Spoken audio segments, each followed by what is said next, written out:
Graça e paz, abençoados, amados do Pai, do nosso Pai Criador.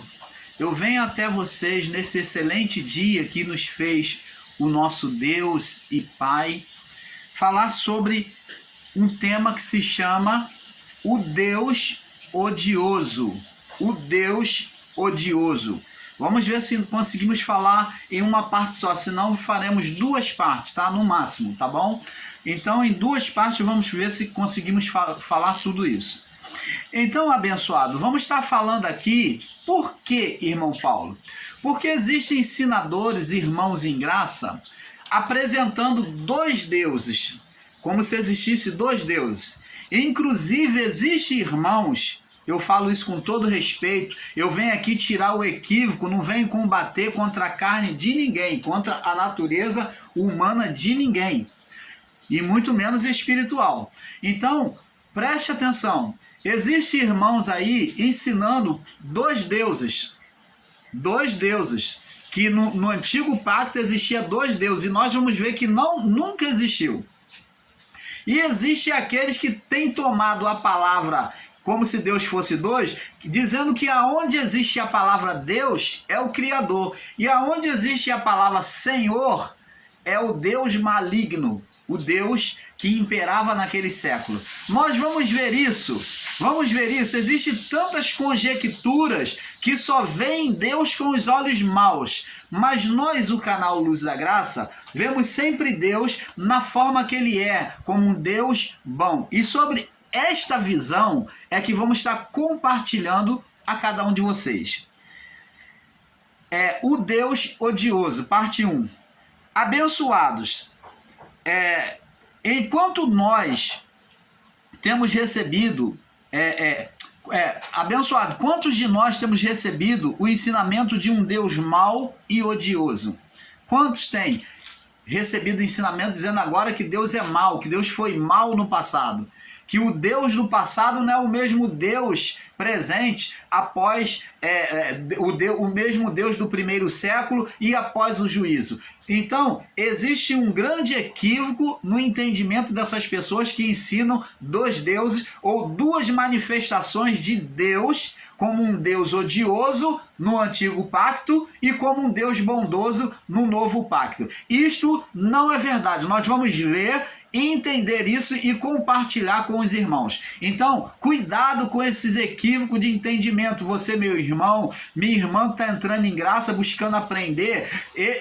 Existem pessoas que elas vão estar com a mente cauterizada, ensinadores, e eles têm levado as pessoas a terem a sua mente cauterizada junto com eles. Então, cuidado com aquilo que te dão para comer. Examine primeiro, tá? Porque existem muitos enganos aí. Então, abençoados, quantos de nós temos recebido o ensinamento de um Deus mau e odioso? Existem pessoas que falam que Deus é mau. Ao mesmo tempo que Ele é bom, Ele é mau. Vamos entender isso. Seria isto verdade? Onde Deus demonstra a sua ira e o seu ódio. Vamos lá no livro, começando por 1 Samuel, capítulo 15. 1 Samuel, no capítulo 15. Diz assim, no verso 1, do 1 ao 3. Vamos ler aqui. Do 1 ao 3. Vamos ler e refletir sobre a palavra, tá?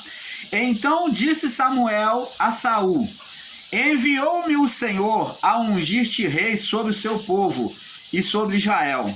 Ouve, pois, agora, presta atenção agora, a voz da palavra do Senhor. Então, presta atenção no que Samuel está dizendo. Enviou-me o Senhor a ungir-te rei sobre o seu povo, Israel. E sobre o seu povo e sobre Israel, sobre toda a nação israelita. Ouve agora, preste atenção na voz das palavras do Senhor. Olha que já foi dito para ele, para prestar atenção. Assim diz o Senhor dos Exércitos: eu me recordei do que fez Amaleque a Israel, o rei dos amalequitas, com os amalequitas, da maldade que eles fizeram com Israel, como se lhe opôs no caminho quando subia do Egito.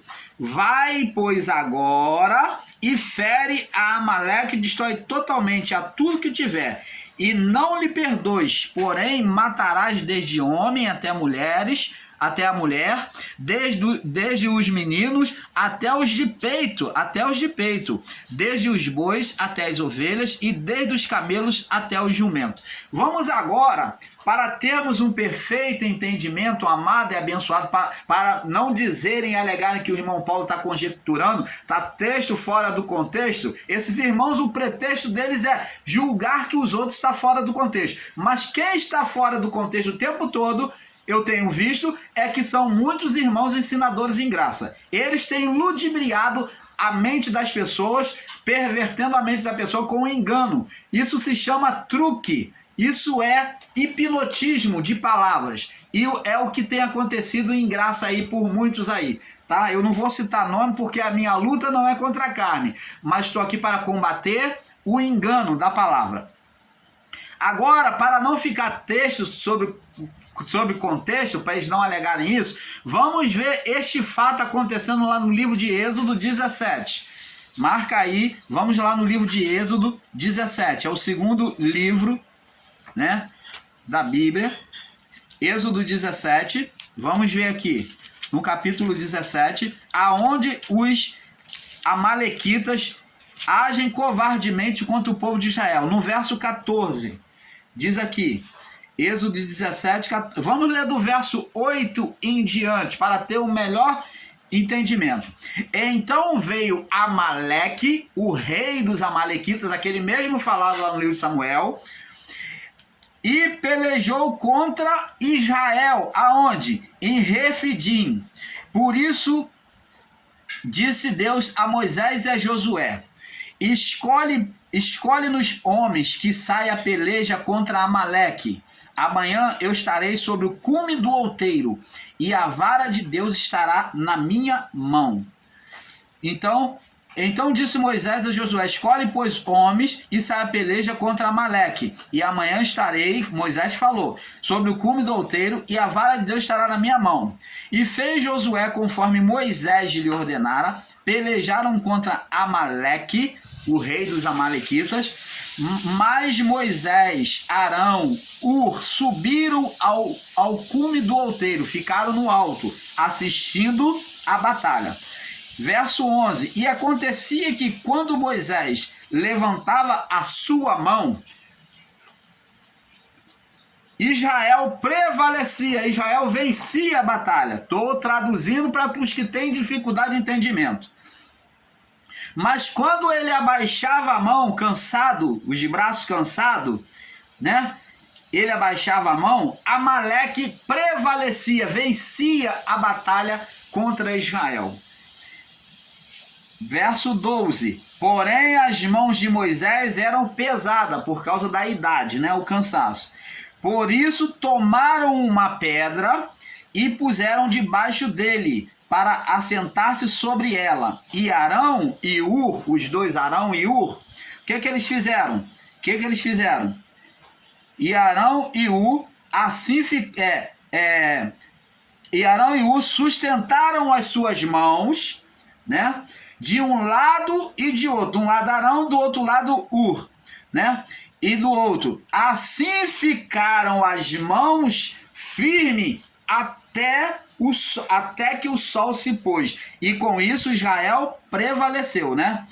E assim Josué desfez a Amaleque e a seu povo a fio da espada, né? Matou Amaleque e a seu povo a fio da espada. Então disse o Senhor a Moisés, observa bem, amados, o que o Senhor vai dizer agora. Preste atenção, isso daqui é o fato interessante para que entendamos o ódio de Deus, né? A ira de Deus contra os amalequitas. Escreve isto para a memória no livro, relata aos ouvidos, para que todos, aos ouvidos de Josué, o teu sucessor, falando para Moisés, relata aos ouvidos de Josué para ele relatar todo o povo que vai vir depois. Que eu totalmente hei de riscar e apagar da memória, a memória de Amaleque debaixo dos céus. E Moisés edificou um altar e clamou ao Senhor. Então tá vendo agora? Assim, amado. Agora vamos aqui passar para o verso, no capítulo 17. Vamos passar no capítulo 1 Samuel. Vamos passar agora para o verso 8. Nós lemos do 1 ao 3. Agora 1 Samuel 15, já lemos de 1 ao 3, agora vamos ler somente o verso 8, para que tenhamos entendido. E diz aqui, ó, olha o que Saul fez. E tomou vivo a Agag, vamos ler verso 7. E então feriu Saul os amalequitas desde Avilá, né? E feriu então feriu Saul os amalequitas desde Avilá até Assur, que está de frente do Egito. E tomou vivo Agag, rei dos amalequitas, porém a todo o povo destruiu a fio da espada. E Saul e seu povo pouparam a Agag, que era o rei dos amalequitas, e o melhor das ovelhas, das vacas e as da segunda ordem, e os do cordeiro, e o melhor do que havia, e não os quiseram destruir totalmente. Porém, toda coisa vil e desprezível, eles destruíram totalmente. Olha só, amado, isso agora, quando Saul desobedece ao Criador, a Deus, ele então agora se torna... E ele poupa a vida de Agag, o rei dos amalequitas, e ainda traz os despojos da guerra, né? Os tesouros, né? Os ouros, né? Que tinha até imagem de ídolos feita de ouro. Saul traz para o meio do povo de Israel. Isso se torna ofensivo diante de Deus e repulsivo, aonde Saul se torna agora inimigo de Deus, porque o povo amalequita era odioso aos olhos de Deus. Por que, irmão Paulo? Deus então tem ódio contra a sua a criação humana, contra o ser humano. Neste caso aqui específico, amado, Deus teve por quê? Porque aqueles homens ali tinham a mente totalmente dominada para o mal. Eram homens covardes, como nós lemos lá no livro de Êxodo. Eles pegavam o povo de Israel quando veio saindo do Egito, eles pegaram o povo covardemente, nós vamos ver aqui, eles pegavam o povo covardemente por trás e matava o povo que ficava para trás, né? Agia de forma covarde com o povo, matando os que eram mais fracos. Está escrito lá no livro, a covardia, está escrito no livro de Deuteronômio 25, do 17 ao 19. Vamos ler Deuteronômio. Olha o porquê do ódio de Deus, né? Dessa ira de Deus contra o povo amalequita. Deuteronômio 25.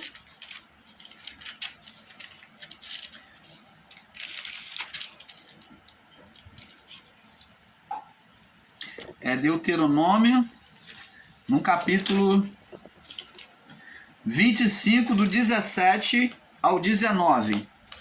Do 17 ao 19. Diz aqui: Amaleque será destruído. Isso aqui foi na saída do povo de Israel do Egito. Lembra-te do que fez Amaleque no caminho quando saía do Egito, quando o povo saía do Egito? E como te saiu ao encontro, como te veio ao encontro, né? Veio ao encontro do povo de Israel e feriu a tua retaguarda, o povo que ficava para trás, os mais lentos, os mais velhos, né? Então o povo amalequita agiu covardemente pegando os mais fracos, os mais indefesos, né? E como te saiu ao encontro no caminho e feriu a tua retaguarda, todos os fracos que iam atrás de ti, estando tu cansado, afadigado, e não temeu a Deus. Eles não temeram a Deus, maltratando o povo de Deus. Preste atenção, abençoados. Agora, mostrando esse ato de covardia, como o ser espiritual Satanás que agia na mente deles, levou eles a agirem de forma covarde, né? Eles eram uma personificação do ser espiritual Satanás, eles eram o império de Satanás ali, num momento contra o povo de Israel. Foi o inimigo mais ofensivo para o povo de Israel, os medianitas, os amalequitas e os dos povos do Oriente. Mas esses dois povos, os amalequitas e os medianitas, foram os piores. Então, a ira de Deus foi tremenda por causa da covardia.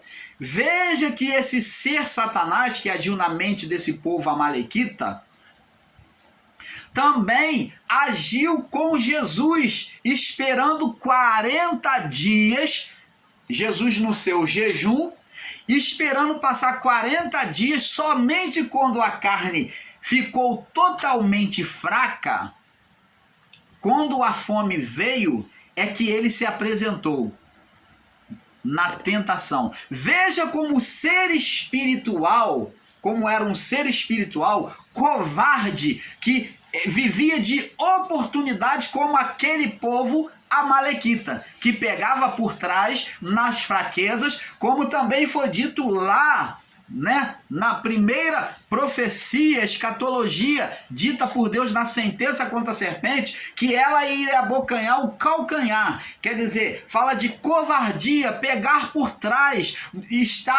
pegar no momento oportuno, na fraqueza da carne. Após 40 dias de jejum, é que o ser Satanás, né, quando a carne já estava gritante de fome, então ele usou agora para falar sobre a mente de Jesus. Por quê? Porque Jesus, quando foi levado ao batismo, ele foi cheio do Espírito Santo. Então, ele esperou o quê? Ele não podia lutar contra o Espírito de Deus, mas ele esperou a carne ficar fraca, debilitada, para poder ter, então, agora, um espaço para tentar Jesus. Então, é um ser covarde, de covardia, que vive de oportunidade. Então, a pessoa o povo de Israel, que vivia sem fé, como rebelaram-se contra Deus, falaram do maná, reclamaram contra Moisés, chamaram o maná de pão vil. Isso é falta de fé, rebelião. Esse povo foi um prato cheio para o ser espiritual Satanás. Ele vivia de oportunidade, ele é um ser covarde, ele vem por trás, ele vive de fraqueza.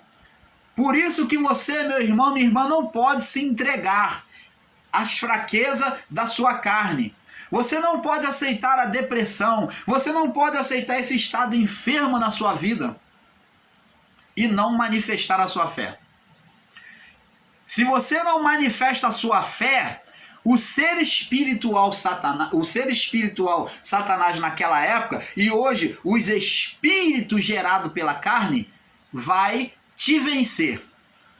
Hoje não tem o ser espiritual Satanás, mas tem os demônios que são gerados pela carne.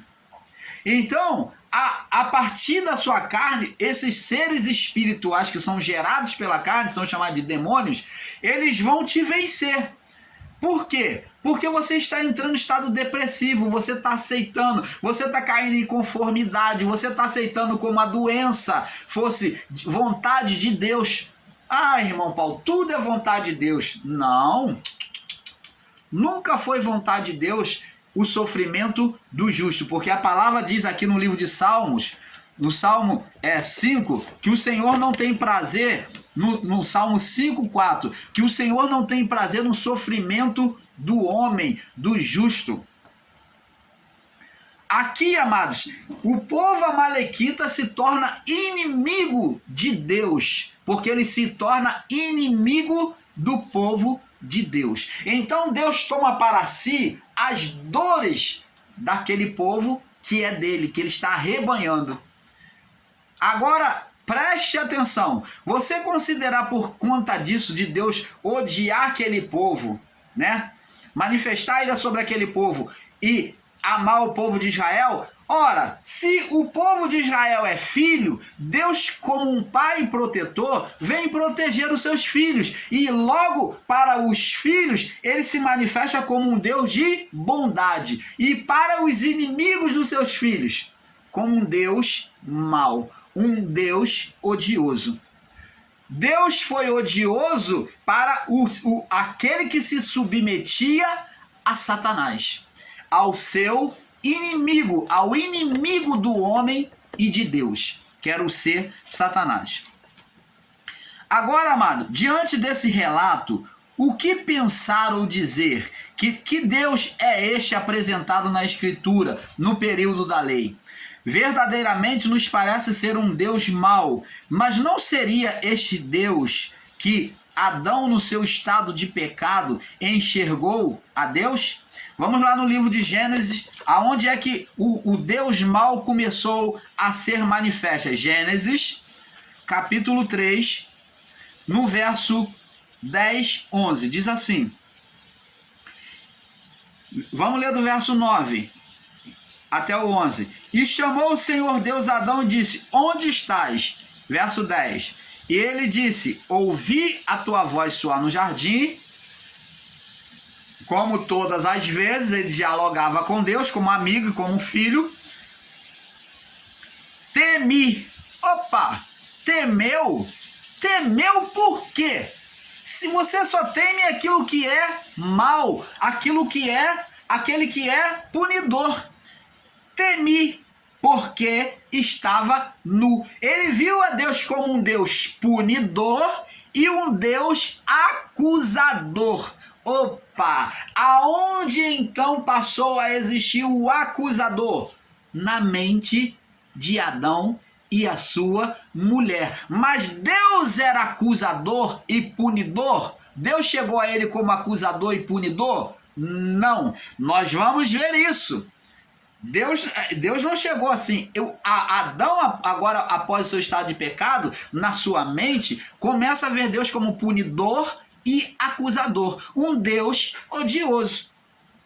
Agora ele vê Deus de duas formas. Um Deus bom e um Deus punidor. A partir de Adão até o juízo, e até hoje, né? Muitos veem Deus como um Deus bom, um Deus mau.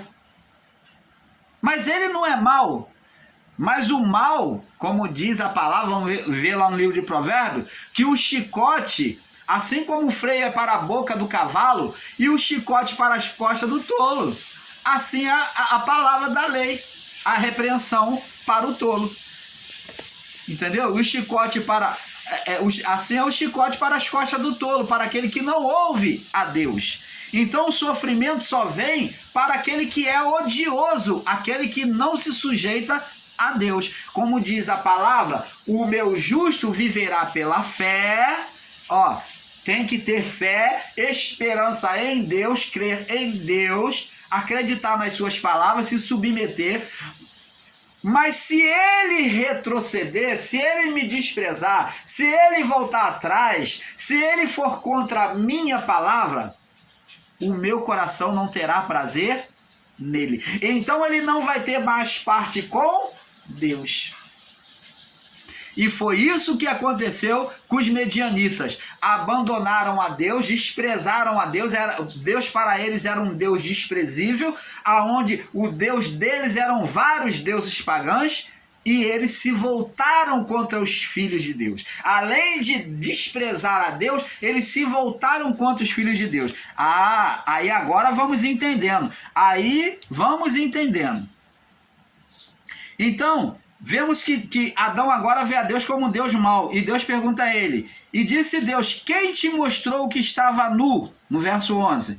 Comeste tu da árvore que te ordenei que não comesse? Deus falou: não fui eu que fiz isso. Quem é que te fez saber? Então Deus agora sabia que na mente dele estava a ocupação de um ser. Então disse agora, agora diz aqui, ó, Deus pega Adão e fez, diz aqui no verso 21, e fez o Senhor Deus Adão e a sua mulher túnica de peles e os vestiu, quando eles estavam cobertos com folhas de figos. Agora vê o amor de Deus. Deus foi lá e faz uma vestimenta para o homem e para a mulher. Deus se manifestou a Adão como um Deus mau? Não, mas sim como um Deus bom. Então, abençoados, esse ensino de um Deus mau, de um Deus que odiava, em que existem irmãos aí que estão dizendo que a palavra que diz que é Deus é o Criador, a palavra que diz que é Senhor é o Deus mau. Opa, amado! Senhor é um título que Deus ele atribui, que foi atribuído a Deus diante dos vários deuses, dizendo: eu sou o Senhor. Ou o eu sou o Senhor de todos eles, eu estou acima. Acima, Senhor, significa único, acima de todos. E não significa ser Satanás ou um outro ser oculto, como muitos estão ensinando aqui, trazendo dúvida ao entendimento das pessoas. Não, amado. Senhor Deus, leia as Escrituras e você vê que Deus é chamado como Deus e é chamado como Senhor Deus depois como só Senhor. Ora, amado, e nunca existiu dois deuses, um Deus e um Senhor. Opa, você está picotando Deus, fazendo um pedacinho? Amados, tentam picotar Jesus, falando que Jesus e o Cristo é diferente. Opa! Jesus e o Cristo é diferente. Picotaram Jesus aí no Ensino em Graça, dizendo que Jesus não tem mais poder, o nome de Jesus não tem mais poder. Ora, amado, aonde é que nós vamos parar com esses ensinos em graça? Agora dizem que Deus é o Criador e que Senhor é um demônio, é um ser das trevas. Opa, amado, você está banalizando, você está maculando a imagem de Deus que fala de Senhor, o único, o supremo, sobre todos os deuses. Senhor, porque já existiu a partir da mente de Adão dois deuses. Você está entendendo, amado? Como existia dois deuses para Adão, agora existiria para a criação. Adão já na sua mente teve dois deuses. E a partir de Adão foi se tendo mais deuses ainda. Adão viu a Deus com duas personalidades. Aí da mente de Adão surge a religião. Cada um tem uma ideia diferente da manifestação de quem é Deus. Não, meu Deus é o que está em cima daquela pedra. É o chamado de Ogum. É o Deus da pedra. Não, meu Deus é o São Jorge. Meu Deus é Aparecida. Meu Deus é Rafá. Meu Deus é Nissi. Não. Todos esses nomes, todos esses ditos citados aí por nomes, foram atributos de Deus. Nem o nome de Deus é Iarro. Nem o nome de Deus é Iarro. Como muitos ensinam aí com a literalização. O nome de Deus, os hebreus se perderam pela difícil pronúncia. Então passaram a pronunciar Iarro. E o do Filho de Deus, Iarruxa. Ora, amados, muitos se acham entendidos e estão ensinando abobrinha. E o irmão Paulo só fica aqui assistindo e dando risada. Se acham dono do saber, estão aí batendo cabeça aí, discutindo sobre o nome de Deus e falando besteira, ensinando besteira. O nome de Deus era difícil de pronunciar. Ele se perdeu, os hebreus já não pronunciavam o nome de Deus pela dificuldade, pelo zelo e o medo de pronunciar errado e ser sentenciado à morte. Porque o nome de Deus é santo e o homem não conseguiu pronunciar sem errar. Então eles preferiram deixar de lado e pegar um segundo atributo de Deus, o segundo nome, que foi chamado de Iarro. E do seu filho, Iarruxa, que traduzido até o português, né, foi ele foi traduzido, Yahushua, depois foi para Josua, que é o mesmo que Josué, né, que vem da raiz de Josué, foi para Josua e então para Jesus, né? Então Jesus também levou o nome de Josué, significa Jesus. Tem a raiz do nome Jesus, Josué. Jesus vem da raiz do nome Josué. Então, amados, temos que ter esse entendimento. Nós vamos ter que fazer outra parte. Vamos lá. Então, o mal, né, verdadeiramente parece ser um Deus mau, mas não seria este Deus que Adão, no seu coração, enxergou após o pecado? De fato, a partir daí, as ações da desobediência do homem passou a ter a condenação de Deus. Que Deus tivesse, não que Deus tivesse prazer naquilo que é mal, mas de forma de justiça. Então, amados, vamos lá no livro de Provérbio, para nós passarmos para o próximo vídeo. Provérbio, no livro de Provérbio, no capítulo 26, Provérbio 26, vamos ver aqui, Provérbio 26, no verso 3, diz assim, 23, 3, diz assim, preste atenção, diz aqui, ó, vamos ler do verso 1 em diante. Como a neve no verão e como a chuva na cega, assim não fica bem não fica bem para o tolo a honra, para o desobediente a honra. Como o pássaro no seu vaguear, ó, o pássaro no seu vaguear, como a andorinha no seu voar, assim a maldição, quer dizer, o castigo, a sentença má, sem causa não virá. O açoite, ó, prossegue, verso 3 do nosso verso. O açoite é para o cavalo. O freio é para o jumento. Freio na boca, né? E a vara é para as costas dos tolos. Então, não significa dizer que quando Deus fazia um juízo, era porque ele estava sendo maldoso, mas ele estava corrigindo aquele que era rebelde. Porque até o tempo da manifestação da justiça de Deus, Deus dava um tempo de arrependimento para que os homens se arrependessem, como vimos lá no período noélico.